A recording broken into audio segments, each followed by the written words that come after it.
iyi mwumva ni radiyo Ijwi ry'Amerika iravugira Washington DC mu Kinyarwanda no mu Kirundi.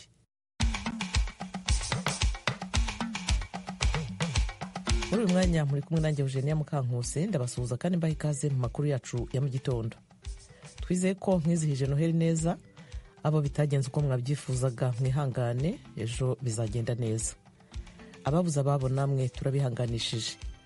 Abo barimo imiryango yo mu Burundi ejo yashyinguye abantu babo 20 baherutse kwicwa n'umutwe wa Tabara mu Gatumba mu ntara ya Bujumbura. Ariko ndagomba guhambere ndagomba unyakire papa avuye atacazi daraduteye ubwoba kuko nkagiye kuva mvuka nari bwabibone naho baza nago basiga bakoze ikintu nk'iki. Abo ni bamwe mu baburiye ababo muri ubwo bwicanyi. Minisitiri w'intebe wa Isiraheri Benjamin Netanyahu amenyesha ko hadashobora guhagarika intambara n'umutwe wa Hamas atageze ku ntsinzi. Ukraine ejo yagabye igitero ku bwato bw'igisirikare kirwanira mu mazi cy'Uburusiya mu karere ka Crimea. Naho muri Nigeria abashumba bakekwaho kuba barishe abantu bagera mu 140 mu gitero bagabye ku manywa y'ihangu mu majyaruguru yo hagati mu gihugu. Izi nkuru hamwe n'izindi twabateguriye ku buryo burambuye ni mu kanya ni mu gikuri.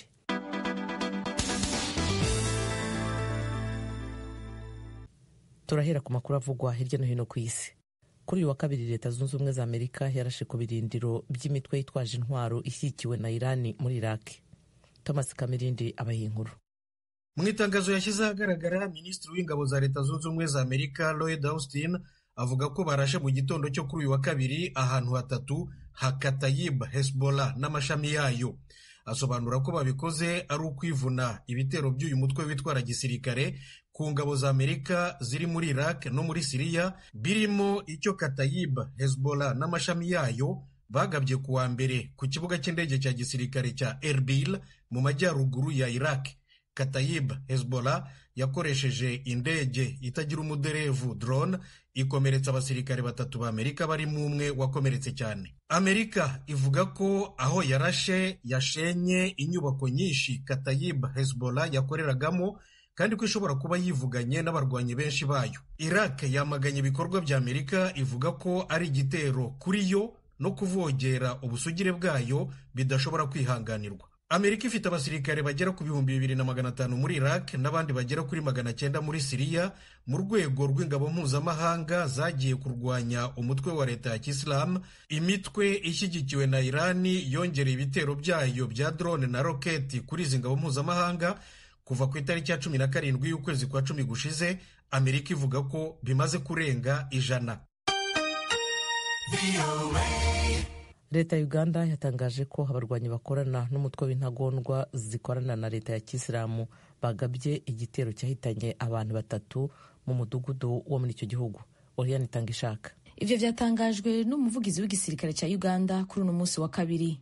Mu itangazo ryarungikiwe abamenyesha makuru hakoreshejwe amajwi mu buryo bwa audio, umuvugizi w'igisirikare Felix Kulayige yavuze ko abo bicanyi bo mu mugwi wa Allied Democratic Forces ADF bateye ikigwati cya Kamwenge ku munsi wa mbere bica umukecuru w'imyaka 75 n'abuzukuru biwe 2. Avuga kandi ko abo bicanyi baciye baturira ibiziga vyabo. Abagwanyi ba ADF bagwanya leta ya Kampala ya Yoweri Museveni. Icicaro cabo kiri mu misozi ya Gwenzori muri Republika ya Demokarasi ya Kongo. Inyuma yaho uwo mugwi uturirijwe mu mwaka w'1990, abawusigayemwo bahungiye ku mipaka w'igihugu mu mashamba ya Republika Iharanira Demokarasi ya Kongo, aho baciye bashinga icicaro gishasha. Uwo mugwi wabandanyije ukora ibitero muri Uganda no muri Kongo ku basirikare no ku basivile. Mu kwezi kwa Gatandatu barakoze igitero cyahitanye abanyeshuri benshi. Ikindi gitero bakigize mu kwezi kwa 10 ku ngenzi 2 n'uwari abaherekeje. Minisitiri w'intebe wa Isiraheri Benjamin Netanyahu amenyesha ko hadashobora guhagarika intambara n'umutwe wa Hamas atageze ku ntsinzi. Oriane Tangishaka abahinkuru. Ivyo bitangaje ku munsi wa mbere mu ijambo yashikirije imbere y'inama nshingamateka Knesset, aho imiryango y'abantu bashikijana bafashwe imbohe muri Gaza bakiri berekana ivyapa bisaba Israel gupfundika amasezerano yotuma ababo barekugwa mu maguru masha. Benjamin Netanyahu yagize ati,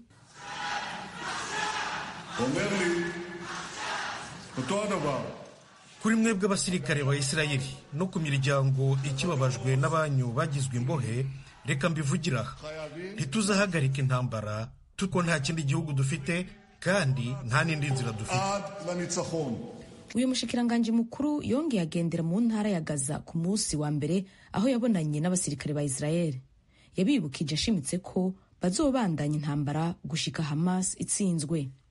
Ibitero vya Isiraheli vyarasenyaguye akarere kari hagati ya Gaza mw'ijoro ry'umunsi w'Imana gushika ejo ku munsi wa mbere. Abategetsi bajejwe amagara y'abantu mu ntara ya Gaza itegekwa n'umugwi wa Hamas bavuga ko abantu bashika kuri 70 bishwe mu gitero ca Isiraheli co mu kirere catewe ku ikambi y'impunzi ya Magazi.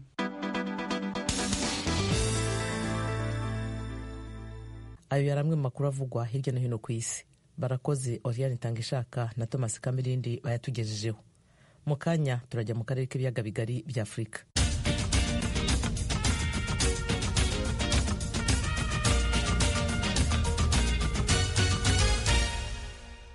Duhere mu Burundi.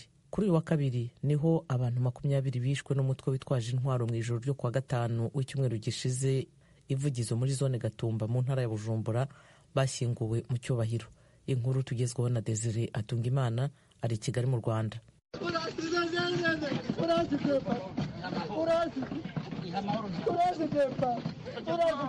Ayo n'amarira y'abariko barashingura ababo Vugizo ku mupaka Burundi buharana na Republika Iharanira Demokarasi ya Kongo bagandaguwe ku igenekerezo ya 22 za kuno kwezi n'abantu bitwaje ibigwanisho.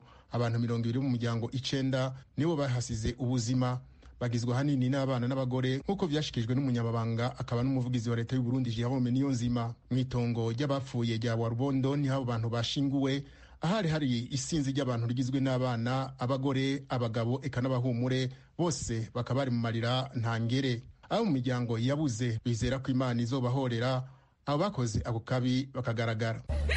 Ubwanje Mana naco nukura nana kimwe nukora Mana utamere mu Rwanda naco vise nukora ariko ndagomba guhambere Mana, ndagomba unyakire papa avuye atacazi. Byaraduteye ubwoba kuko ntagiye kuva mvuka sinari bwabibone, naho baza ntabwo basiga bakoze ikiri nk'icyo kuko basiga bize bakagenda no kunzanira byaranzazaniye aho umutima ugumana uhagarara cyane numva ngeze habi kweri n'ababyeyi banje. Mu nkuka y'imisa yasomwe n'icegera c'umwungere mukuru wa diocese katolika ya Bujumbura Antoine Ruwerinyange yagarutse ku mabwiriza y'Imana aho yamenyesheje ko kwica ari kizira. Yamenyesheje abakristu ko gukoresha inguvu harimo no kwica atari byo bishikana abantu ku butegetsi. Ni mu gihe umugwire detabara ugwanya leta y'u Burundi wemanze ko ari wo wakoze ico gitero, aho wowo umenyesha guhisha abasirikari 9. Inyishu gukoresha ikemwe, gukoresha umuheto, inyishu gukemura ibibazo mu biganiro, umwumvikano n'umutekano ntangere. Iyi si inyishu ibibazo ahubwo bishe bandura umuvumo. None kw'izina ry'Imana turatakambye muri kino gihugu cacu amaraso ntasubire guseseka, amaseseka arakwiye. Turatakambye Mana agafuri gahamba tukaruhuke Mana. Umushikiranganji w'intara yo hagati mu gihugu Martin Interetse, buramatari wa Bujumbura hamwe n'abashinga amateka batewe mu ntara ya Bujumbura bari bishikiye ahashingwa abo bantu. Umushikiranganji Interetse yamenyesheje ko abisha abo bantu atamitima bagira ari umugwi w'iterabwoba. Iri ni iterabwoba cyo bita terrorisme. Kubashoboye gushika aho vyabereye twarabonye ko itoroshe gutahura aho amabombe yasana uje kwica abana b'imyaka 2 umwaka umwe. Iyo ni iterabwoba. Umama ukabona ko yibungenze hakakomine uruti n'ukuri mbabarira ukaye mu kumwishe babura kigongwe nta n'izina twobaha twemanga ko abantu n'imitima atari bagira by'ukuri. Martin Interetse yavuye aho mu Gatumba yemereye abanyagihugu ko abakoze iryo bara bazoshengezwa imbere y'ubutungane. Leta y'u Burundi twiteguye mu Nyamiramabi no mu butungane gushengeza abo bantu iyo bari hose abatutsi barondera mpaka bose tubafashe babikoze n'ababipangiye hamwe. Abanyagihugu baho mu Gatumba basabye umushikiranganji w'intwaro yo hagati mu gihugu kubaronsa ibindi birindiro by'abajejwe umutekano kuko n'ubu ngo bafise ubwoba ko bazongera bagategwa atagikozwe. Desire Tungimana, Kigali, Ijwi ry'Amerika. Tujye muri Repubulika ya Demokarasi ya Kongo. Komisiyo y'amatora itangaza ko mu turere tw'itora 30 tumaze kubarurwa, Perezida Felix Tshisekedi ari buza imbere y'abandi bakandida agakurikirwa na Moise Katumbi. Ni mu gihe mu mujyi wa Goma amashyirahamwe atagengwa na leta mu ntara ya Kivu ya ruguru asaba ko umuyobozi wa komisiyo y'itora n'abo bakorana bakweguzwa ku mirimo yabo. Jimmy Shukrani Bakomera aduha ibindi kuri iyi nkuru. Ibi byavugiwe kuri uyu wa kabiri mu kiganiro aya mashyirahamwe yagiranye n'itangazamakuru mu mujyi wa Goma. Ni nyuma y'uko abagize inzego z'umutekano zitabemereye kujya mu myigaragambyo bari bateganyije uyu munsi. Abapolisi n'abasirikare bari bakwijwe mu mihanda yose igize umujyi wa Goma ku buryo nta wagerageje kwigaragambya nk'uko byari byateguwe. Gusa nanone akazi kose kakorwaga nk'ibisanzwe mu duce twose tugize umujyi wa Goma. Aya mashyirahamwe avuga ko amatora yabaye muri Kongo atakozwe mu mucyo kubera ubujura bwinshi bwayagaragayemo, ibintu bavuga ko byakozwe nk'uko byari byateguwe n'ubutegetsi buriho. Aya mashyirahamwe yumvikanisha ko komisiyo y'amatora itashoboye gutegura amatora anogeye buri munyekongo wese nk'uko byari byitezwe mu baturage cyane rubanda rugufi. Bimwe muri byo byari bikubiye mu ibaruwa basomeye imbere y'abanyamakuru. Uyu ni Moise Hangi wo mwishyirahamwe Lutte pour le changement Lucha mu ntara ya Kivu ya ruguru. La présence des machines à voter. Twabonye uburyo ibyuma bitakoraga neza, abantu kwibura kuri liste z'itora no kuba hari byinshi bitagenze neza muri aya matora arangiye. Ibyo rero ni ibintu Kadima na komite ye bagizemo uruhare cyane kandi rukomeye kuko batashoboye gutegura neza kandi mu buryo bunoze ngo amatora agende neza ngo natwe dutore neza. Yewe hari ibintu byinshi bitagenze neza cyane. Aya mashyirahamwe asaba ko abayobozi b'iyi komisiyo y'amatora bagomba gukurikiranwa n'ubutabera.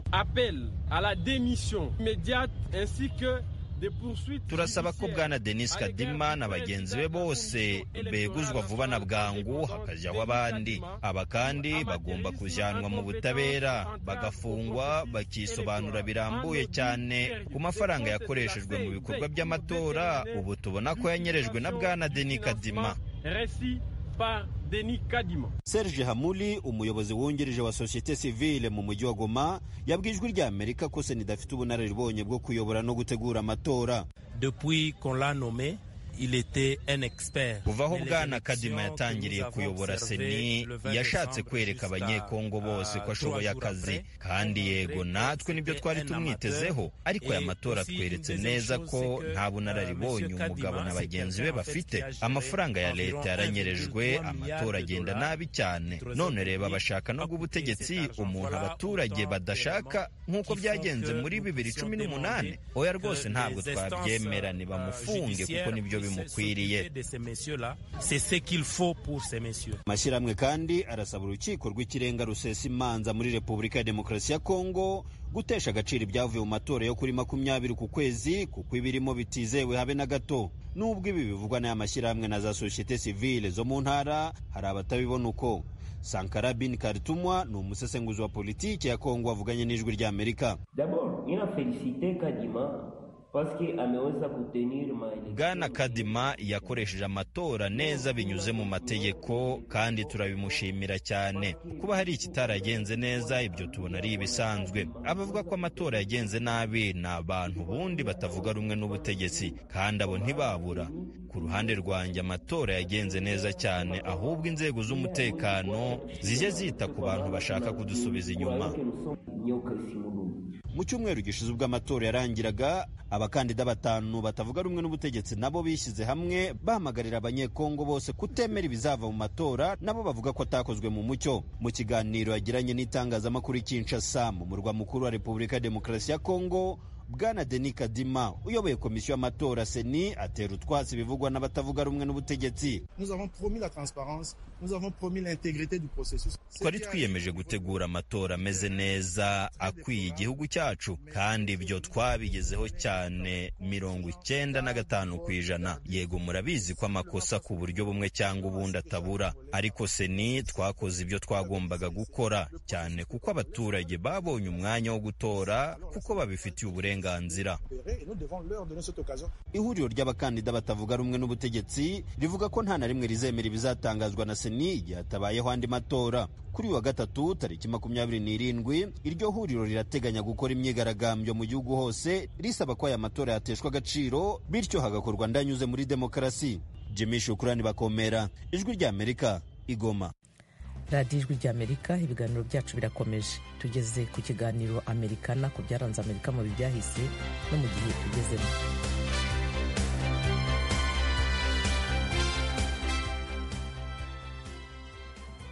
Mwaramutse neza. Ku itariki ya 27 y'ukwa 12 1945 ibigo bibiri bikomeye mu bukungu bw'isi byavukiye icyarimwe, ariko rero biratandukanye. Ni banki y'isi n'ikigega mpuzamahanga cy'imari FMI mu magambo magufi y'igifaransa cyangwa IMF mu magambo ahinnye y'icyongereza. Leta Zunze Ubumwe za Amerika bigizemo kandi iracyabifitemo uruhare runini cyane. Mbese nicyo kigugu kibirimo. Ikaze mu kiganiro Amerikana.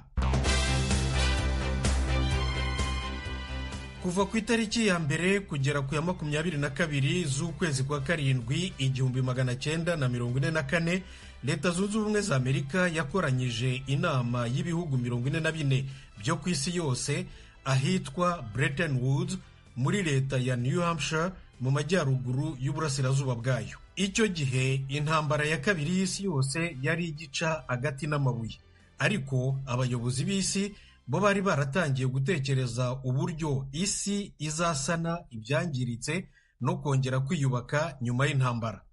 Abari bayirimo bageze ku mwanzuro ko ubufatanye n'ubutwererane mu by'ubukungu ariyo nzira iganisha ku mahoro n'iterambere birambye. Inama yarangiye imaze gushinga ibigo bibiri: ikigega mpuzamahanga cy'imari Fonds Monetaire International FMI na banki mpuzamahanga y'iterambere no gusana isi Banque Internationale pour la Reconstruction et le Développement BIRD, ariko izwi cyane ku izina rigufi rya banki y'isi Banque Mondiale cyangwa World Bank.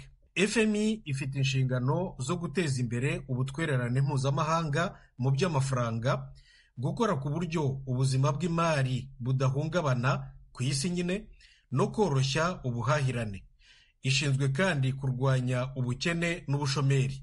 Naho BIRD cyangwa banki y'isi ishinzwe gutanga inguzanyo, ubwishingizi bw'inguzanyo no gutanga inama cyane cyane ku bihugu bikennye n'ibikiri mu nzira y'amajyambere. Nk'uko tubisanga ku rubuga rwa internet rwa Minisiteri y'Ububanyi n'Amahanga ya Leta Zunze Ubumwe za Amerika, ibitekerezo nyamukuru FMI na banki y'isi byubakiyeho byaturutse ku bahanga mu by'ubukungu ba Leta Zunze Ubumwe za Amerika n'Ubwongereza.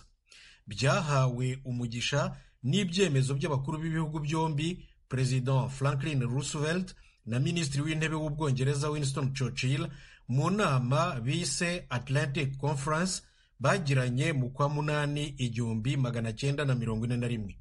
Mu kwa kabiri 1942 abayobozi ba za minisiteri z'imari z'ibi bihugu byombi bari bamaze kunoza neza ibyo bitekerezo no kwandika inkingi z'ibi bigo mpuzamahanga by'imari bifuzaga gushinga. Hakurikiyeho inama mpuzamahanga zitabarika kuri ibi bitekerezo n'imigambi, ziza kubyara iyi Bretton Woods yavuyemo nayo amasezerano ashyiraho FMI na banki y'isi, nayo yakurikiwe no kwinjiza amategeko remezo y'ibi bigo bibiri FMI na banki y'isi mu mategeko bwite ya buri gihugu. Inteko ishinga amategeko ya Leta Zunze Ubumwe za Amerika Congress yo yabikoze mu kwezi kwa karindwi 1945. Ibihugu byahaye umugisha wa nyuma watumye FMI na banki y'isi yose bivuka ku mugaragaro ku itariki ya 27 y'ukwa 12 1945. Kuri FMI byari 29, naho kuri banki y'isi byari 28. Kuri 44 rero byari byarateraniye i Bretton Woods mu kwa karindwi 1944. Nyuma yaho ibindi bihugu nabyo byari muri iyo nama ya Bretton Woods, kimwe n'ibyagiye bibona ubwigenge bikemerwa no mu muryango w'abibumbye, nabyo byagiye byinjira muri FMI na banki y'isi yose. Muri iki gihe FMI na banki y'isi yose birimo ibihugu 190 buri kimwe.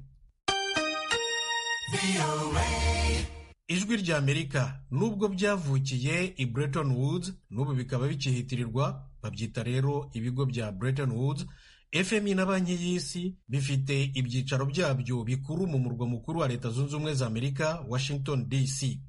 Buri gihugu munyamuryango gifitemo imigabane hombi. Amerika niyo ifitemo myinshi cyane. Muri FMI ni 16.50%, naho muri Banki y'Isi ni 17.25%. Kuva FMI ibayeho, umuyobozi mukuru wayo ahora ari umunyaburayi. Naho kuri Banki y'Isi, urubuga interineti rwayo rutubwira ko kuva yavuka buri gihe perezida wayo ari umunyamerika, ashyirwaho n'umukuru w'igihugu cy'Amerika. Rusobanura kandi ko Leta Zunze Ubumwe za Amerika ariyo yonyine rukumbi ifite muri Banki y'Isi ububasha ndahangarwa bwa veto ku byemezo bya banki, bityo ifite uruhare rw'umwihariko mu birebana n'imigambi na politiki bya Banki y'Isi. Nyamara rero abahanga mu bya diplomasi bemeza ko nubwo wavuga ko Amerika ariyo yaremye kandi ariyo iremereye cyane muri FMI na Banki y'Isi, mu by'ukuri si utwana twayo yitegekera cyangwa se ikoresha icyo ishaka n'uko yishakiye. Igomba kujya inama no kumvikana n'ibindi bihugu, si yo yonyine rero ifatira ibyemezo FMI na Banki y'Isi yose. Nshuti zacu, ikiganiro Amerikana cy'uyu munsi ntagihumurije. Mbashimiye ko mwagiteze amatwi. Mugire umunsi mwiza, umunsi w'amahoro. Mwari kumwe na Thomas Kamirindi, murakarama. Icyo cyari ikiganiro Amerikana ku byaranze Amerika mu bihe byahise no mu bihe tugezemo. Bakunze ibijwi ry'Amerika aho muri hose, tubifurije gukomeza kugira ibihe byiza bya Noheli no gusoza umwaka. Tuboneyeho uyu mwanya wo kongera kubashimira mwe mwese tubikuye ku mutima aho muri hose ukuntu mwifatanyije natwe mu biganiro byacu kuva uyu mwaka wa 2023 utangira kugeza kuri iyi saha. Mwese mu izina ryanjye n'irya bagenzi banjye bose baye mbifurije umwaka mushya muhire wa 2024. Turabakunda cyane kandi muradushimisha iyo mudufasha. By'umwihariko ababyeyi mwaduhaye abana kugira ngo tuganire ku munsi mukuru wa Noheli. Twisegure ko tutabashije guhamagara n'abo twahamagaye imirongo ikanga kubera imvura mu Rwanda no mu Burundi. Namwe tuzabageraho undi munsi. Ibiganiro byacu rero tubikomezanye na mugenzi wacu Diane Ninahazwe atwakirira abana batubwira uko bizihije Noheli hamwe n'intashyo zabo. Natewe iteka rero ryo kugendegwa n'umujene demoiselle. Urakomeye? Ego. Witwa gute? Kakiza Jody Keren, ba muri Free Indian Hills Court muri Maryland. Muri leta ya Maryland, aha muri Leta Zunze Ubumwe za Amerika. Wiga mu wa kangahe ga Jody? Mu wa gatanu. Ikaze rero ku Ijwi ry'Amerika, uraza kudufasha kwakira abandi bana rero. Jody, ndumva n'ikirundi cawe ari ciza cyane. Merci. Ni mama, ni papa, ni Jody abigiramo uruhara? Ni twese ka abavyeyi tuvuga ikirundi muhira. Ufise imyaka ingahe ga Jody? 10. None urakunda muri Amerika? Ego. Uhakundira iki? Ndakundira nuko utigora no guteka, urateka ibyo utetse ugacurya. Cyo kugenda ahantu kamba ukashaka no kugenda wambaye pinjama, nta muntu numwe akuraba, nta numwe akubwira ngo wambaye nabi.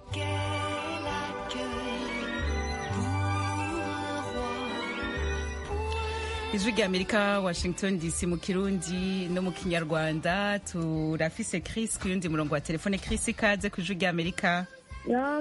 Yambu, urakomeye Chris? Yego, wewe? Nanje we ndakomeye. Je uherereye uri he? Nje muri Mena. Ufise imyaka ingahe ga Chris? 10. Ungana na Jody. Atugendeye, muramutse Jody. Yambu, amahoro, murakomeye? Ego, wewe? Je ndakomeye, ndashima. Noheli igenze gute? Yagiye neza. Wayihimbaje gute? Ego. Ni vyiza. Ninde wifuriza Noheli? Papa.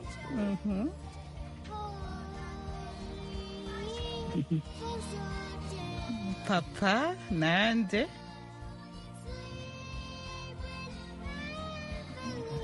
Chris. Papa na mama. Hamwe nande? Na Ayera na Yaya. Na Yaya hamwe nande? Na Ayera. Inde wundi?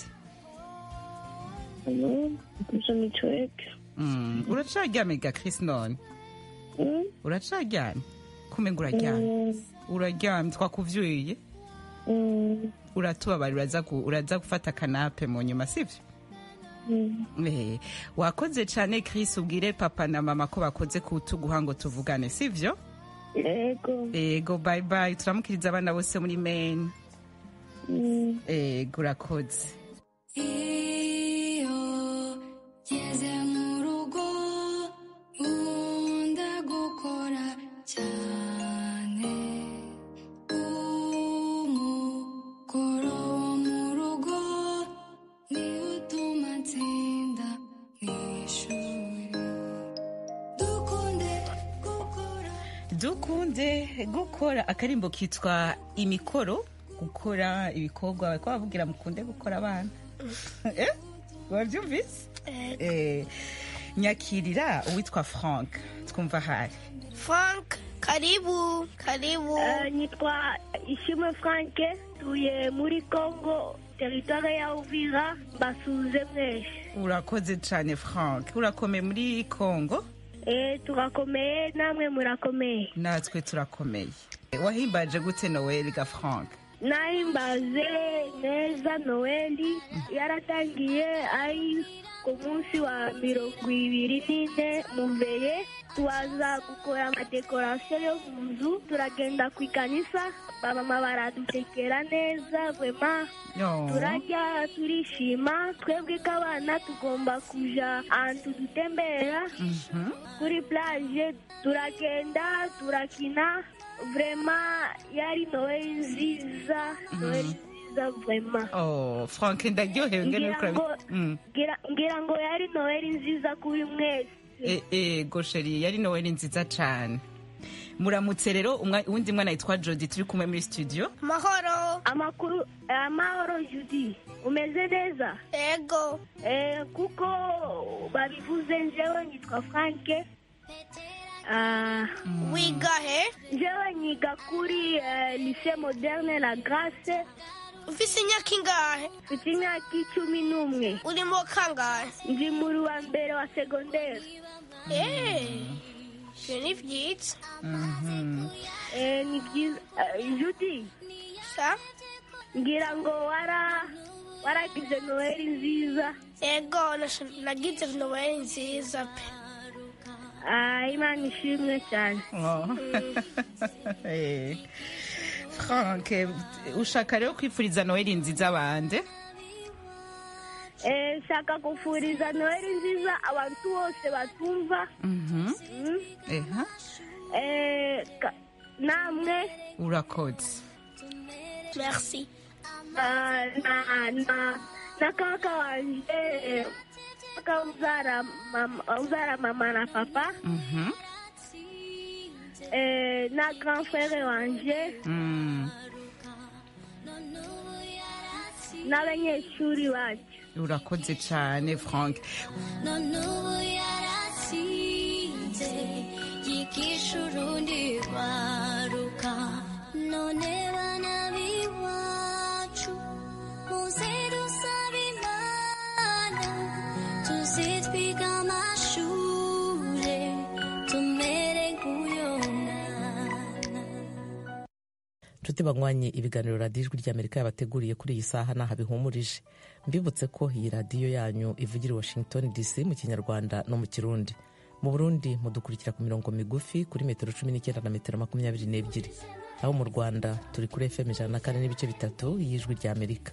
Kuri interineti ni wa@radio.com. Mwana dusanga no kuri Facebook na YouTube VOA Radio Yacu. Mwakoze kubana natwe kandi ntimuze gucikwa n'ibindi biganiro biza gukurikira. Bakoze kandi bagenzi banjye bose bagize uruhare muri ibi biganiro n'abadufashije kubibagezaho. Byari bihagarariwe na Etienne Karekezi, Nadia Tahani washyize hamwe amajwi. Naho kuri mikro mwari kumwe nanjye Eugenia Mukankusi.